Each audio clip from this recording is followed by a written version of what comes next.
भगवान राम का स्पर्श और गिलहरी की धारियां। रामायण में गिलहरी की कहानी काफी प्रसिद्ध है। देवी सीता को हरण करके रावण उन्हें लंका ले गया। हनुमान जी समुद्र लंघ कर लंका गए और माता सीता का पता लगाकर लौटे। भगवान श्री राम माता सीता को रावण की कैद से छुड़ाने के लिए अविलंब लंका जाना चाहते थे। एक बाधा थी, लंका चारों ओर से पानी से घिरा था। समुद्र पर नल नील की अगुवाई में सेतु का निर्माण होने लगा। सेतु बनाने के लिए पूरी सेना पत्थर पर भगवान श्री राम का नाम लिखकर समुद्र में डालती थी। पत्थरों पर भगवान राम का नाम लिखने से वे समुद्र में डूबने के बजाय तैरने लगते थे। ये देखकर सभी वानर खुश हो जाते थे और तेजी से पुल बनाने के लिए समुद्र में पत्थर डालने लगते। भगवान राम सेना का उत्साह, समर्पण और पुल बनाने का जुनून देखकर बहुत खुश हो रहे थे। उस समय वहां एक गिलहरी भी थी, जो मुंह में कंकड़ पकड़कर नदी में डालती थी। उसे ऐसा करते हुए एक वानर को देख रहा था। वानर द्वारा गिलहरी गिलहरी की कहानी का उपहास। वानर गिलहरी को देखकर हंसने लगा।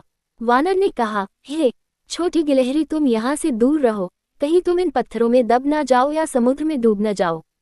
तुम बेकार में ये सब कर रही हो, इसकी कोई जरूरत नहीं है, चलो भागो यहाँ से। ये सुनकर अन्य वानर भी गिलहरी का मजाक उड़ाने लगे। ऐसी बातों को सुनकर गिलहरी बहुत दुखी हो गई। प्रभु श्री राम दूर से ये सब देख रहे थे।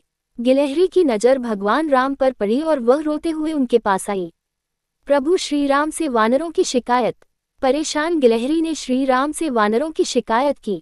तब भगवान राम ने खड़े होकर वानर सेना को दिखाया है कि कैसे गिलहरी द्वारा लाए गए छोटे छोटे कंकड़ पत्थरों ने बड़े पत्थरों के बीच में जाकर उन्हें कैसे जोड़ दिया। वानर सेना के सदस्यों की तरह गिलहरी भी पुल बनाने में योगदान दे रही है। प्रभु श्री राम का आशीर्वाद। उसके बाद भगवान राम ने प्यार से गिलहरी को अपने हाथों में उठाया। श्री राम ने गिलहरी के काम की प्रशंसा करते हुए प्यार से उसकी पीठ पर हाथ फेरा।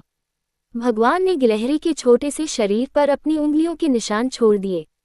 तब से माना जाता है कि गिलहरियों के शरीर पर मौजूद सफ़ेद धारियां भगवान राम की उंगलियों के निशान हैं। ये थी राम सेतु के बनने में गिलहरी की कहानी। छोटे से प्रयास का बड़ा फल। गिलहरी की कहानी यह सिखाती है कि किसी भी महान कार्य में कोई भी योगदान छोटा नहीं होता। भगवान राम ने गिलहरी के छोटे से प्रयास को भी वानरों के बड़े बड़े पत्थरों के समान महत्व दिया। ये दर्शाता है कि काम की मात्रा से ज्यादा उसके पीछे की भावना और समर्पण मायने रखता है। हनुमान जी के साथ भी जुड़ाव। कुछ कथाओं के अनुसार गिलहरी की भूमिका को लेकर वानर सेना में कुछ मजाक या अहंकार भी देखने को मिला था। एक वानर ने तो उसे उठाकर दूर फेंक दिया था, जिस पर भगवान राम ने उसे अपनी हथेली पर उठा लिया।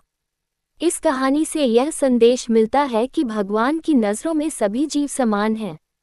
यहाँ तक कि उत्तर प्रदेश के अलीगढ़ में एक ऐसा मंदिर भी है जिसे गिलहराज हनुमान मंदिर कहते हैं, जहाँ हनुमान जी को गिलहरी के रूप में पूजा जाता है।